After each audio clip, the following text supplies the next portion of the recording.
Hello, everyone. Good day to you wherever you are, and thank you very, very much for joining this class. I really, really appreciate. Okay, so I want to believe that if you're here, is either you want to venture into a shortlet business, or you're already in a shortlet business, you just want to do a couple of research or whatsoever. So whichever way, I appreciate you for coming, and I do hope that you're going to learn something from this class. So today we're looking at the untold story to feasibility study in shortlet business. The untold story to feasibility study in shortlet business. I want to believe that whenever you want to start a business, you do your feasibility study. What is a feasibility study? A feasibility study is an assessment of the practically and viability of a proposed project or business venture. It evaluates whether the idea is financially, technically, and operationally feasible before significant resources are invested, right?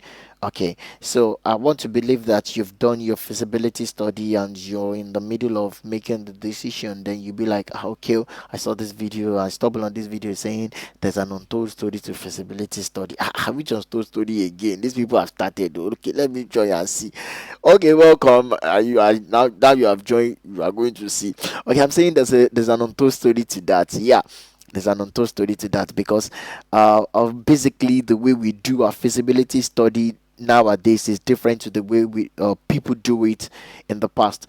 Nowadays that we have internet, in the past, probably when you're doing your feasibility studies, you have to probably go around, check, do this, do that. I don't know, I didn't do it back then, so I wouldn't say, but I know that nowadays what we do basically when we want to do a feasibility study, the first thing we do is go online, search, try to see people that are already in the business. Then somehow some people come out and say that, oh, hello, please, I want to do this business, what do you think, and all that. And some people come as guests. Most people, let me not say some people, most people come as guests, come as customers. They just chat you up and say, okay, I would like to patronize you. How did they start asking questions, just to have that idea. So, and that's what this class is really all about, because that is where the untold story is. You want to start the business, you come to me and say, I want to also, you're trying to tell me technically that you want to share my customers with me, right? Good. So if I'm going to tell you one or two things, I won't tell you everything. You get it? I won't, right? Okay, so I will probably just tell you what I feel that I should tell you, isn't it? So that is where the untold story is. So, and if you also come as guests, that's why most people prefer to come as guests, because they know that if they come open and just be like, okay, this is what I want to do, you're still not going to tell them the whole thing. That's why people be like, okay, let me just come as guests, so that then they will have an idea. So that is also another place where the untold story is. Okay, before we go further in the class, let's look at the feasibility study on a short-term rentals. Let's categorize the potential guests based on their primary motivations and budget considerations. You understand? So let's look at the rough percentage allocation based on common market strengths. Out of 100%, we have the number one. We have the kind of guests that are budget conscious travelers. They are budget conscious travelers. These the like the cheapest option seekers. They just want a roof over their head. They don't really care they don't really care much about the details. They be like, oh, is there a roof? Okay. Is it closer to where I'm going? Okay. Am I safe through the night? Then I'm good. So they are actually considering their pockets. They're considering their budgets. You get? So this takes 40%. Or let me try to make it clearer. Okay. I have an event to shoot. I'm a photographer, a media practitioner thereabout. So I have an event to cover in Ibadan, and I'm going with three guys. So with myself making four. So if we want to decide to go to lodge into an hotel, the hotel will force us to take 2 rooms. Any good. So then we don't want to do that. So we're looking at, okay, let's get an apartment, right? Okay, let's look at a 1 bedroom apartment, which is a living room and this, that. Okay, so now when we decide to search for that, we're not we're not particular about the luxury, we're not particular about the beauty, we're not particular about major things that this person have put in place. The main thing that we're particular about is our pocket. How much do I have to spend per night to get this roof over our head? We know that when we wake up in the morning, we're going to where we really come to the event. So we'll be coming back in the night, then sleep, and also wake up very early in the morning as well and go to the event, then come back late in the night, and following day sleep very early in the morning, we're off. So we're not in that case, we're not really particular if the place is beautiful, if the place is, it's not like I want to be taking pictures in the place, it's not, you get. So it's just to get a roof over my head. And now this is like, for I'm now saying that this is 40% of the kind of guests that actually that we get in Shortlet. This is taking 40%. They are just coming to Nigeria and they need a roof over their head. They have programs that will occupy them all through their stay in Nigeria, so they don't really mind if your place is beautiful, so far it is conducive for them and it is pocket friendly. These guests prioritize affordability. They prioritize affordability over aesthetics. You get it? The prioritize affordability over amenities. You get it? So, and they could be solo travelers, they could be students, they could be people who work related short stay. Just like the story I shared earlier. Um, they mainly compare prices and go for the lowest available option. That's what they do. Just search Ibadan, so area, and they start looking through. They're not even wasting time and in looking your pictures, looking at everything that you've put in place. The first thing that they are looking at is that price. They just like, okay, this one is taking this price, this is like taking the lowest, then they jump on that lowest. So that, I'm saying that is 40% kind of guests that seek for a shortlet apartment. Then the second one is, we call them the luxury seekers on a budget. The luxury seekers on a budget. They are affordable prestige seekers. These people really want something. They want something spectacular. They want something beautiful. They want luxury. You get? They want luxury so that when they snap it, post it on social media or share with their friends believe that they are on a high level. Meanwhile, okay, let me use figures so you understand. For most of us that are in Nigeria, we understand what Naira is all about. Okay, so these people want to snap in in an apartment where they pay 50,000 naira per night and post it online, and their friends will think they paid 500,000 naira. That's crazy, right? Yeah, that's the thing. Those are the kind of those are the kind of luxury seekers on a budget. You get? So these people takes time. They takes longer time, and they ask questions. They demand pictures. These are the kind of guests to send me pictures. Do this one. Is it like this one? Even some of them will say that, let me come and inspect. You get? So, because what they're looking for is, they just want that thing that will tell that beautiful story to the world, but meanwhile it is still their pocket friendly. So I'm saying that these people are 35% kind of guests that we get in Shortlet. They want beautiful, they want luxury, but they don't want to pay. They don't really want to pay exorbitant, or they don't really want to, these guests want a stylish or well designed space, but at a reasonable cost. They care about aesthetics, they care about branding, they care about how the place appears in photos on social media. They want to experience luxury but without spending excessively. You get it? So these people are taking 35%. These people, yes, 35% of this our analysis. So luxury seekers on a budget are 35%. Now, the final one, which is the quality and safety focused guests.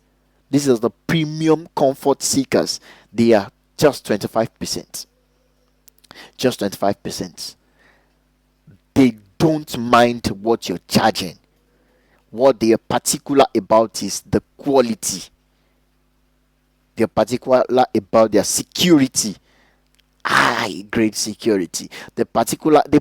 These guests prioritize security, they prioritize comfort, they prioritize good quality. You get it? So they don't mind paying a premium if the property meets their standards. Often professionals, business travelers, or people with specific personal preferences, they just, in fact, they it could be that they are also the kind of people that they just want to pass the night there, and early in the morning they are off to where they are going.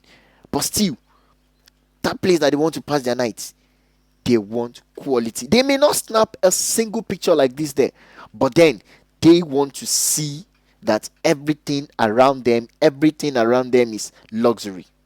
Everything around them is good quality. You understand? So I call them quality and safety focused guests. These are the kind of guests that most of us shortlet managers, shortlet hosts prayed for. But the truth of it is they're just 25%. Just 25%. They're not that much. Now, where is the untold stories? The untold story is that when I post my apartment online and I put 100,000 naira per night, you look at it and you be like, oh, you see the luxury, you see this, you see that. You be like, oh, this is the kind of apartment that I want to set up. And you come to me as guest and ask me, oh, in this your apartment now, like, how many guests do you get per night? Sorry, how many guests do you get per month? Like, what's your occupancy rate like? Even though my occupancy rate may not even be up to 5%, I'm just saying, may not be up to 5% per month. I'll tell you, oh, my occupancy rate is like 60% per month. Like 60% per month. I get guests every now and then, Why? You think I'm lying? Oh, okay. I'm lying, right? I have to. Because I don't want you as a guest to feel so much more important, in the sense that you will now be giving me problem. I don't want you to see me as inexperienced. You understand? I don't want to see the place like you're doing us a favor. I don't want you to look down on our place. I don't want you to see I don't want you to see the apartment like, oh, so this apartment is not even getting patronage. So if I just tell them that, okay, I can't pay 100,000, I'll pay 70,000, they will take. You understand? So I will try to, purify it, package it. If you work on that and you count that as part of your feasibility study and you act on that and you go and charge the same 100,000, you may end up not having a single guest in a month, because you worked based on the untold. Okay, you didn't work based on the untold stories, you worked based on the told stories from, I don't know, you like call it a liar. Okay, you work based on what I told you anyway. So I'm sure, I'm not sure, maybe I'm communicating the untold stories, but probably it is the way it is ringing in my own mind. So I want to believe that the way you're watching this video, probably you might have been seeing that untold stories. My occupancy rate is just 5%, but you come to me as guests. So I'm not going to tell you that untold story, which is 5% occupancy rate. I will tell you that my occupancy rate is like 70%, it's like 50%, it's like 60%. If you work based on that, you are on your own.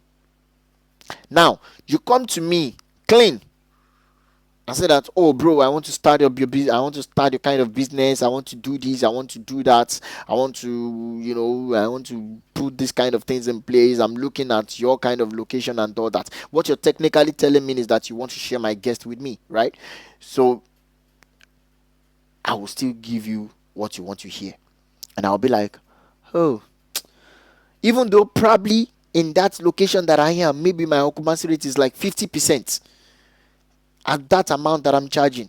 Then I'll be like, oh, see, the truth of it is this place, there's not really guests like that. So those guests, they are just like that. They won't want to pay, It's not really, it's not really moving like that. So, and another thing is probably I put 100,000, but when guests come to me, they negotiate. I can take 70,000. I can take 80,000. And I'll tell you that even this 100,000 that I just put it there. Normally, when we look at everything, it's supposed to be like 120,000, or it used to be like 150,000 and all that. Or I just come and tell you that, oh, this place, don't mind my own 100,000. I just put my 100,000 there. Normally, it's supposed to be 150,000. It's supposed to be 120,000. I can, one way or the other, just push you into you charging more expensive. So by the time that the guests come and they can't afford your place, they fall back to my place. I don't know. It's not like nobody have actually come to me like that. So I'm not really pro. I'm not really pro in that kind of. I don't really know. Like what I'm saying, I'm just saying it out of. I'm just saying it for this class purposes. It's not like I've experienced that. So what basically my point is that whichever way you go to inquire in your feasibility studies, there is an untold story to what the person is telling you. Yeah, there's an untold story behind it. Rather, there's an untold story behind what the person is telling you. That's my point. So the examples that I'm giving by saying, okay, I'm not getting occupancy or I'm getting occupancy, is not practical, it's just theoretical. So I'm just like, is fictional. Yeah, it's fictional. So I'm just putting it together. You get. So I don't know what people will tell you or what people will not tell you. What I'm basically saying is that there is an untold story to all that. Now, where are we going and what exactly is this class all about? When you know, so far you've already known that no matter how you go, either you go as a guest or you go as this thing, there will probably be an untold story behind it. So don't even pay attention to told stories and the untold stories. You come and work based on this percentage that I'm giving you, or you just going to create your own percentage and work based on that. Now, remember I said the budget conscious travelers are 40%, right? Good. Then I said the luxury seekers on a budget are 35%, while the remaining 25% goes to the quality and safety focused guests. Good. Now, what will you do when you want to start up this business? Stay in the middle. Focus on the luxury seekers on a budget, which is this 35%. You look at it and say that at least you have 40% behind you and you have 25% ahead, which will make you charge higher, right? But I tell you what, if you stay in the middle, you will attract the budget conscious travelers. So you can still get up to like 20% from the budget conscious travelers added to your 35%, making it 55%. And also you will also attract quality and safety focused guests as well. The premium listing, the premium comfort seekers, you also attract them. So let's say you get 5% from them. You get 5% from quality and safety focus, then you get 20% from budget conscious travelers, added to the 35% of the luxury seekers on the budget that you already focused on. You will get 60% of the guests. I'm not sure. Probably you will have to rewind, pause, listen slowly, and all that, so that you're going to get that logic. What I'm basically saying is that if you focus on the luxury seekers on a budget, you're going to put a lot of things in place that will make your place attract quality and safety focused guests. That when they see it, it will attract them. Something that may want to turn them off, because this quality and safety focused guests also have trust issues. So something that may want to turn them off is your price. When they look at it, they see the pictures and all that, they'll be like, with all these things that this person is putting in place, he's charging this amount. That means all these things are photoshopped.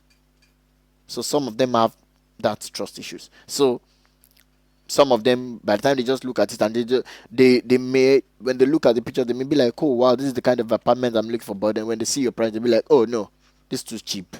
Then they go to the next one. Some of them, but some of them will be like, can this be true? Let me investigate, or let me inspect. Let me use that word. Let me inspect. Then they give you a call. Oh, okay, so all these things that you put on the picture, are they true? Okay, so I want to come and inspect the place. Then they come and they see it. Like, wow.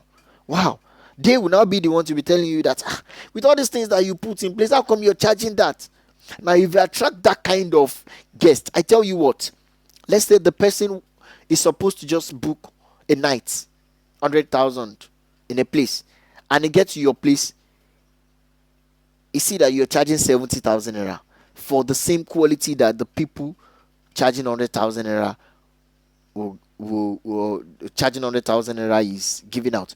He may decide to spend like 3 nights in your place because he's comfortable, he sees everything he wants, and also he's still like, well, the price is not bad. So there's high probability that you're going to get 5% from the quality and safety focused guests.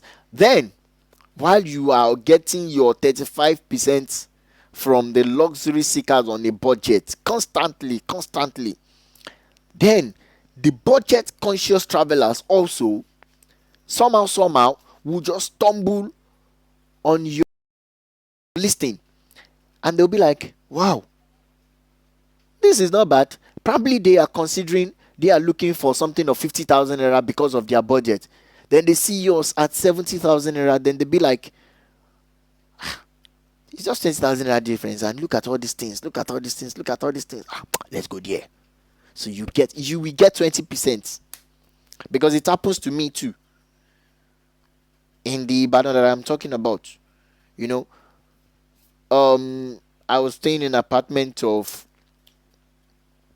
Am I supposed to mention the figure?